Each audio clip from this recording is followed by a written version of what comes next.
Okay, my question that I pose to all my people and all the rest of the people who come across this message in this day, has anything really changed since the 1960s for black people in this country?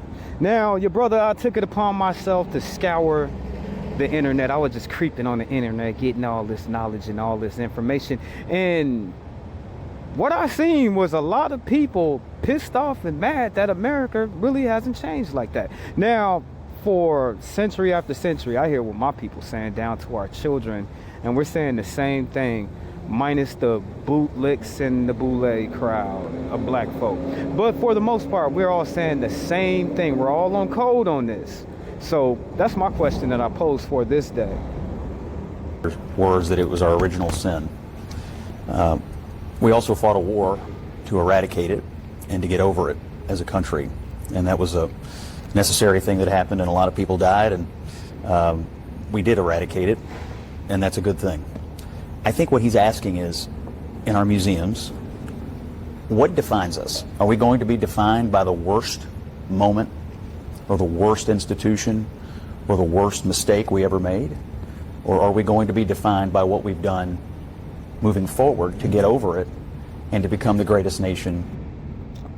What has America did for far as in a retribution or reparation or a tribute being paid? What laws have really changed in this country? It's a damn shame when you can't even really teach American history because of all the things that's been going on nowadays. It's like you take our history and it's downgraded. You look at our history and it's looked down on. It's taken away from us. And you don't really have to go so much into the past. All you got to look at is the present. And our present history is being robbed and stolen and taken away from us in this day. And to everyone else who agrees with you, then why don't you be slaves? For the next 300 years, you can be slaves, and then tell us that it wasn't that bad. That it's better to be a slave than to be unalive. Since, as you say, it's not that bad. Since you say that slaves were treated like family. If it wasn't so bad, then submit yourself to the same treatment of African Americans for 300 years. And I'll do you one better. We'll build a great nation off of your back and give you no credit for it. You can eat from troughs like African Americans were made to. You'll be forced to breed, and then your children will be sold to the highest bidder. And if you dare talk back, we'll take your tongue. But again, it wasn't that bad.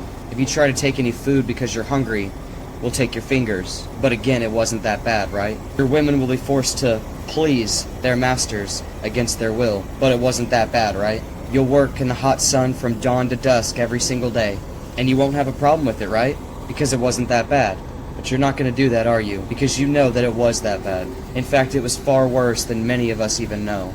Because the history books don't teach us about how bad it actually was. For over 300 years, untold misery was inflicted upon the African American population, and they got nothing in return. And the people that perpetrated that violence against the African American community faced zero consequences for their actions. They even fought a war to keep their slaves. And in 160 years since the Emancipation Proclamation, not a single family has seen justice for the horrors inflicted upon them. And instead they were treated like second-class citizens, to be used and abused and still never see justice. So PragerU, if you think it wasn't that bad, I dare you to live a day in their shoes.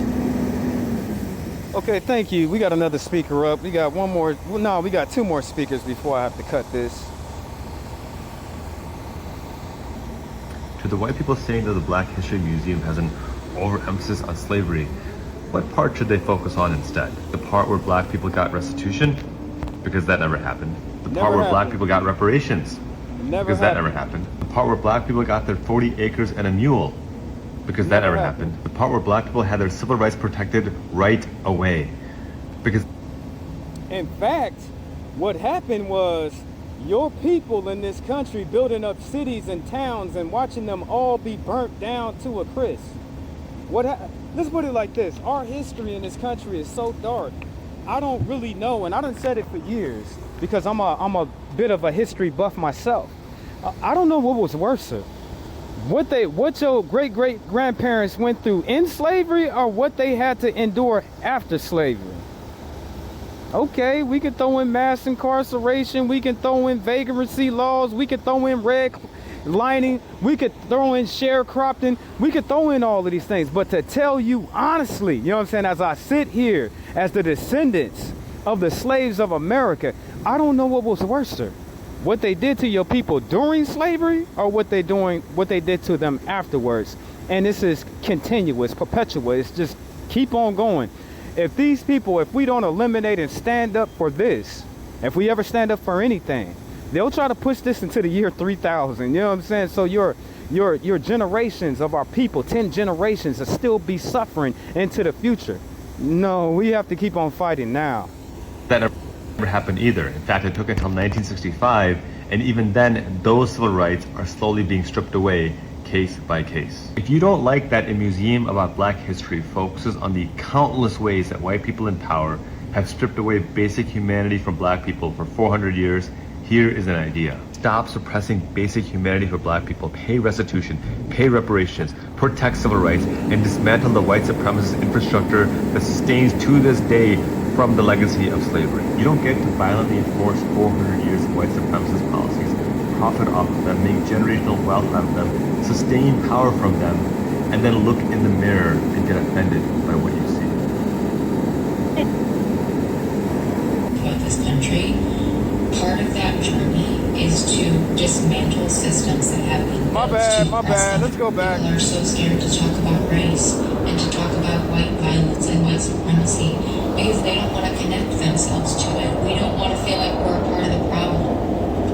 But unless you're acknowledging the reality of how the U.S., this country runs, you are a part of the problem. I truly believe in my heart, in my soul, that if you're born a white person in this country or on this planet, but I'll just speak about this country, part of that journey is to dismantle systems that have been built to oppress and